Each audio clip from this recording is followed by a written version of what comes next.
Hello everyone. स्वागत है आप सबका learning with Gautam YouTube channel में।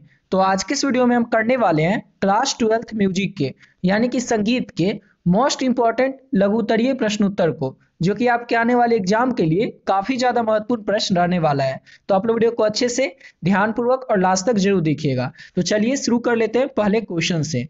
और पहला क्वेश्चन है हमारा, भारतीय संगीत की विशेषताएं लिखिए। यानी कि भारतीय संगीत की क्या क्या विशेषताएं हैं वो आपको बताना है। तो भारतीय संगीत की प्रमुख विशेषताएं हैं जैसे कि मौलिकता, यह राग और ताल पर आधारित होता है। जो भारतीय संगीत है ये किस पर आधारित होता है? तो राग और ताल पर आधारित होता है। इसमें एकल गायन होता है। भारतीय संगीत में एकल प्रदर्शन को प्राथमिकता दी जाती है। स्वर प्रधानता यानी कि स्वर को राग की आत्मा माना जाता है भारतीय संगीत में। और क्या है? तो अध्यात्म या आत्मा और परमात्मा को जोड़ने का काम करता है संगीत। और पांचवा है हमारा लयबद्धता। ये ताल का महत्व इसमें बहुत ही अधिक होता है। संगीत में ताल का जो महत्व है वो बहुत ही ज्यादा होता है।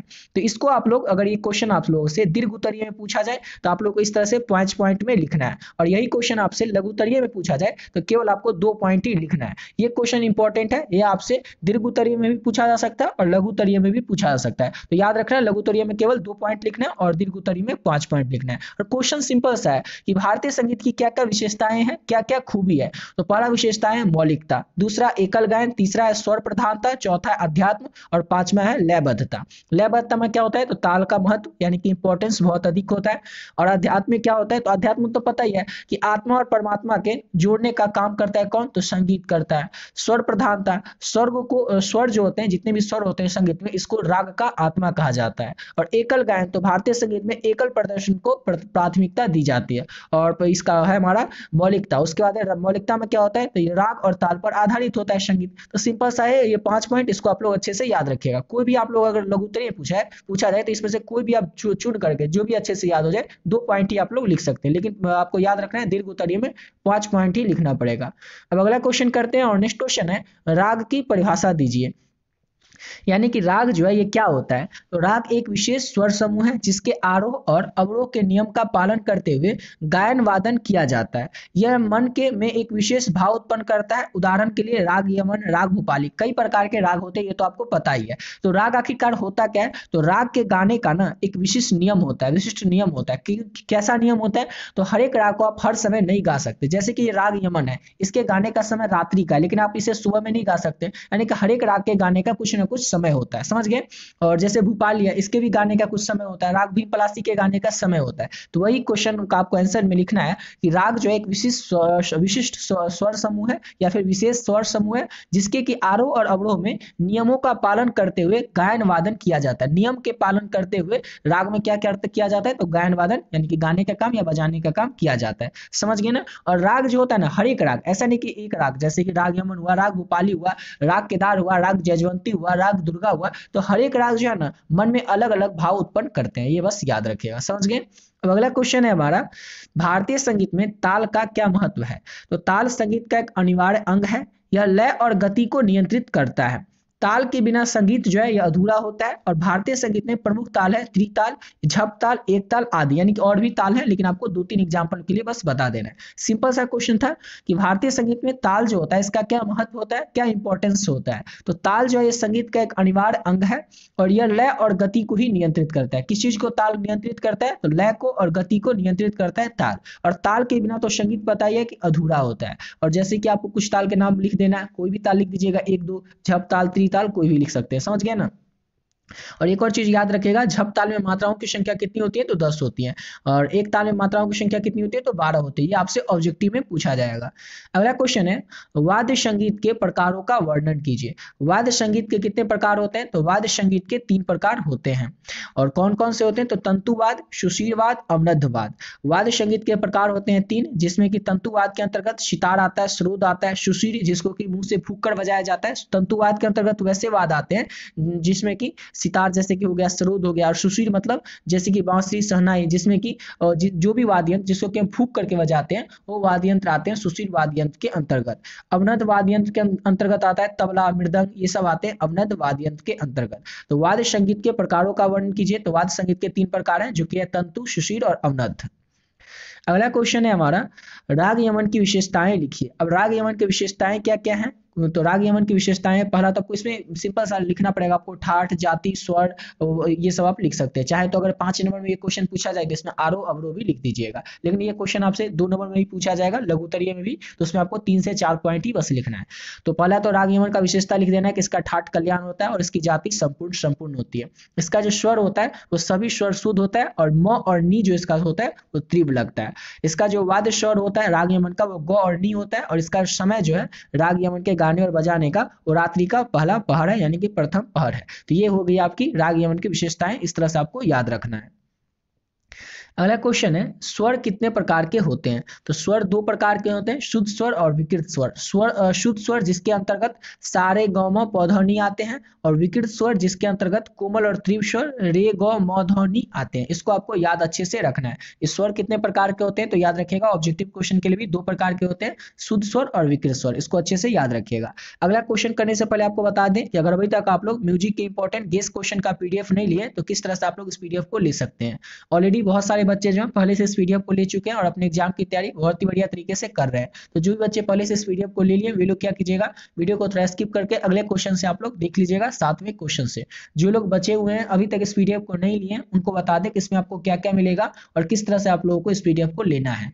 इसमें मिलेगा आपको म्यूजिक के important guess objective question, music के इंपॉर्टेंट गेस सब्जेक्टिव क्वेश्चन, जिसमें कि लघुत्तरीय और दीर्घोत्तरीय दोनों टाइप के प्रश्न रहेंगे। और इसके साथ साथ आपको मिलेगा म्यूजिक में यानी कि संगीत में पिछले 11 साल में 2013 से 24 के बीच में पिछले 11 साल में जो भी प्रश्न आपके एग्जाम में पूछा गया वो सारा का सारा ऑब्जेक्टिव क्वेश्चन आपको आंसर के साथ एक ही पीडीएफ में मिल जाएगा। और अगर आप इतना कर लेते हैं ना, ऑब्जेक्टिव, सब्जेक्टिव और पीवाईक्यू, तो इसके अलावा आपको और कुछ करने की और कुछ पढ़ने की जरूरत ही नहीं पड़ेगी। इसमें जितना ऑब्जेक्टिव सब्जेक्टिव क्वेश्चन है इसको कर लेंगे तो इसी से आपके एग्जाम में सारे क्वेश्चन आपको देखने को मिल जाएगा। क्यों? क्योंकि एग्जाम में क्वेश्चन कहीं से भी आएगा ना तो आपके सिलेबस में जो टॉपिक दिया हुआ है उस टॉपिक से ही आएगा, और उस टॉपिक से रिलेटेड जो भी इंपॉर्टेंट क्वेश्चन बन सकते थे आपके एग्जाम के लिए, चाहे वो ऑब्जेक्टिव हो या सब्जेक्टिव, सारा का सारा इस पीडीएफ में ऐड कर दिया गया है। तो अगर अभी तक बचे हुए हैं आप लोग, अभी तक आप लोग इस पीडीएफ को नहीं ले तो आप लोग भी ले सकते हैं। अब कैसे लेना है इसको, तो इसके लिए आपको केवल और केवल 30 रुपए पे करना है। 30 रुपए में ही आपको ये पीडीएफ मिल रहा है। इसको पे किस नंबर पे करना है, तो ये जो नंबर दिख रहा है 7903820891, इस नंबर पे आप लोगों को फोन पे, गूगल पे, पेटीएम किसी माध्यम से 30 रुपए पहले पे कर देना है। और जैसे आप पे करते हैं इसका स्क्रीनशॉट ले करके आप लोगों को इसी नंबर से जो व्हाट्सएप है 7903820891, इसी नंबर से व्हाट्सएप भी है, इसी नंबर के व्हाट्सएप पे आपको स्क्रीनशॉट को भेज देना है। यानी किसी नंबर पे करना है 30 रुपए, उसके बाद उसका स्क्रीनशॉट ले करके इसी नंबर से जो व्हाट्सएप है उस व्हाट्सएप पे भेज देना। भेजने के बाद आपको बस एक मैसेज कर देना म्यूजिक, जिससे कि ये पता चल जाए आपको म्यूजिक का पीडीएफ चाहिए। जैसे ही आप पे करके स्क्रीनशॉट भेजेंगे, सब्जेक्ट का नाम बताएंगे म्यूजिक, आपको जो पीडीएफ है तुरंत मिल जाएगा। और इसको अच्छे से कर लेते हैं तो इसके अच्छे करने के बाद आपको और कुछ करने की जरूरत नहीं पड़ेगा। इसी से आपको एग्जाम में सारे के सारे क्वेश्चन ऑब्जेक्टिव और सब्जेक्टिव देखने को आपको मिल जाएगा। तो जो भी बच्चे बचे हुए हैं अभी तक इस पीडीएफ को नहीं लिए तो आप लोग इसको ले सकते हैं। अब आते हैं अपने अगले क्वेश्चन पे। और अगला क्वेश्चन है हमारा, ध्रुपद और ख्याल में क्या अंतर है? तो ध्रुपद क्या होता है और ख्याल क्या होता है, दोनों में डिफरेंस क्या है, दोनों में अंतर क्या है? तो ध्रुपद जो है ये भारतीय संगीत का सबसे प्राचीन गायन है और इसमें गंभीरता होता है ध्रुपद में। और ख्याल क्या है, तो ये लय और भाव का प्रधान गायन है। ये लय और भाव का जो प्रधान गायन होता है वो ख्याल को ही कहते हैं। इसमें कल्पना और सजावट की अधिकता होती है। ये जो ध्रुपद है ये इसमें गंभीरता होती है, लेकिन ये जो ख्याल है इसमें सजावट, कल्पना की सजावट जो होती है वो अधिक होती है। सिंपल सा था कि ध्रुपद जो है और ख्याल जो है दोनों में अंतर क्या है, डिफरेंस क्या है। तो याद रखिएगा, एक लाइन में आपको याद रखना है कि यह भारतीय संगीत का सबसे प्राचीन गायन है ध्रुपद, और इसमें क्या होती है तो गंभीरता होती है। और ख्याल क्या है, तो ये लय और भाव का प्रधान गायन है। इसमें कल्पना और सजावट की जो अधिकता होती है। यानी कि ऑप्शन में इसका ये इस तरह से याद रखिएगा, इसका ऑप्शन यानी कि पार्ट 2 इस तरह से आपको याद रखना है, क्योंकि आपसे एग्जाम में सिर्फ ये भी इस तरह से पूछा जा सकता है कि ख्याल क्या होता है। आपसे पूछा जा सकता है कि ध्रुपद क्या हो सकता है ये आपसे दोनों एक साथ में नहीं पूछ ले, अलग अलग पूछ ले।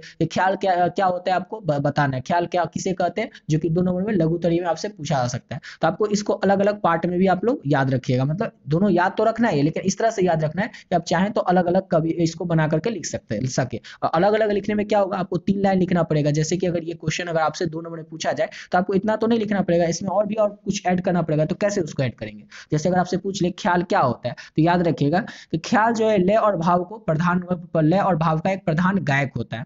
ये ये आधुनिक समय का ख्याल है और इसमें कल्पना और सजावट जो होती है वो अधिक होती है। इस तरह से आप लिख सकते हैं, समझ गए ना। इस तरह से आप अलग से भी इसको याद रखना है, इन्हें कि आपको डिफरेंट एक साथ ही रट लेना है जैसे हम अभी बता रहे हैं वैसे ही आपको अपने मन से आपको बना करके एग्जाम में उत्तर को लिखना है। ऐसा नहीं कि जो हम अभी वर्ड टू वर्ड बताएंगे उसी को लिख देना है।